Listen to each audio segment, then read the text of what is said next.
I think if we can summarize her piece and her conduct, one can say is a princess with a double agenda. Why I'm saying that, when you look at her position currently, is speaking from a position of comfort. And the issue of the evilness of our constitution is something that we have been arguing since 1994. People like Robert Sobukwe argued with his father, Walter Sisulu, to say what we are adopting as a freedom charter is the demise of the native agenda. And so there is nothing new what she's saying, but what is said is that most of the time when the political black elite try to maneuver their political preservation, they tend to unpeel the wounds, the pain that we as the natives suffers each and every day in our country. And so what he said there is not truth, because truth must not be used for convenience. And so she is a woman of convenience, and I don't think that really we need to take serious what she said, because if we are going to be woodwinked again by her as a black political elite coming from an institution that has sold us, it will be seriously a tragedy for the South African natives. And so a truth is a Vermont truth, a truth that comes with a forked tongue. She's just like a serpent, seizing something that we as the native, we need to be very careful to embrace it. Now, some corners in response to this notion that she may in fact have begun her own campaign for becoming president of the ANC have argued that her opinion piece is populist in nature and may speak to a populist strategy that she may be wanting to adopt. I mean, she raises a number of issues, economic reconciliation being the antidote to the high levels of poverty that we see in this country, blaming the Constitution and its alleged un-Africanness for the plight of the majority black in this country, but also at the same time neglecting to remark on her own government's failures in this regard. How do we make sense of the sort of ironies that we see at play here? No, look, she's not a principled person. She's not at all. The only principled person in this history of the South African was Babu Robert Mangaliso Sobukwe, a person who said, look, I can't be coerced and be persuaded by the South African Congress of Democrats, the liberals who became the SACP, as well by the South African, Indian Congress. Maba Mangaliso Sobukwe decided that, look, for the principle, he is not going to be with an organization that he sees as an organization that is going to bury us all as natives. And he decided to jump or to be on the other side of the natives to fight what was going to happen to us, of which is happening currently. She is still a minister. I was going to say she's principled. If she was going to say tomorrow, guys, I am doing away with all my privileges of being the minister, I am going to the trenches to fight against this constitution, but she's not doing that. And so she's not different from the white people who say apartheid was bad, but they are not willing to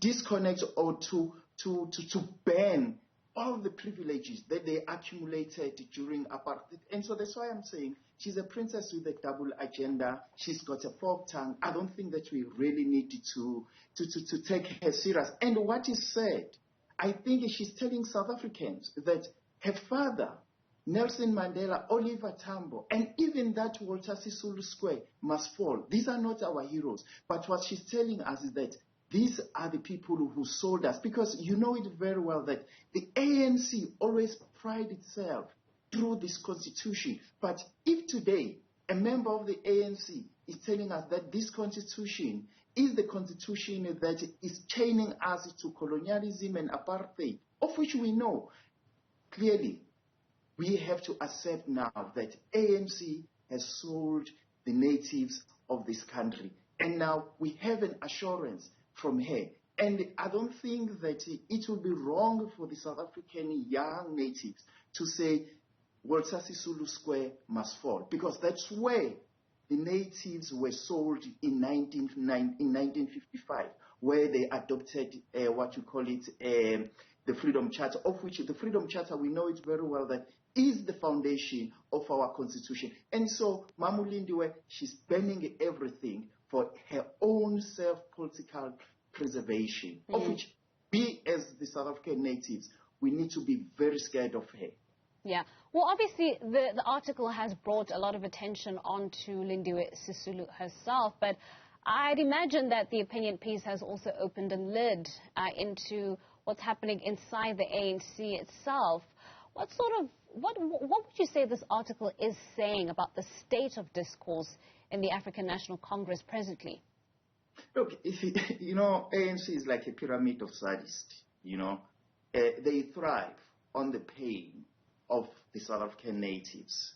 What she's saying is not something new, because what she's saying is what we're experiencing in Kolobeni. It's what we're experiencing in Marikana, in Phoenix, in Life as it Domain. And so these are simple sadists who enjoy, as I'm saying, telling us how condemned we are, how painful our life is. And so I don't think really that any squabbles that is happening in that pyramid scheme of sadists, the ANC, we need to take it serious, because we know it very well. It's been 27 years of betrayal. And so anything that they say, we have to know it very well that it comes from the serpents and it's got a venom. It's not going to take us anywhere as the South African natives. The South African natives need not to be valuable, not to be vulnerable. They must craft their own manifesto, their own agenda. That is totally different from the ANC, because if our struggle is still going to be defined by the factionalists that are existing in the ANC, let me tell you something, we will be entrapped in a whirlpool of condemnation. Well, we know that the party is heading into an elective conference this year, and I suppose that's why Lindiwe Sisulu, if indeed this is part of some sort of presidential campaign, has adopted the strategy. The odd thing is expecting it to create some sort of success in the national elections. Talk to us about how we should be observing what's happening in this particular year within the ANC, juxtaposing it to, national elections come 2024. Look, it will be the spectacle of political elite in the ANC. They will come with their very radical slogans. After all, we've been surviving under these radical slogans that are not being translated into reality. We come from Pulugwane, and from Pulugwane they went to Mangaung. From Mangaung we went to Nazareth. Here we are today. We are told that this constitution needs to be set alight. And so what else is there to offer us except radical slogans that are not translated into reality? That's why I'm saying we'll be hearing lots of radical slogans, but I can assure you, there is no one who's going to top her slogan, because hers is to say, let's ban everything that is in this country because this constitution is not for the South African natives, of which we know it very well.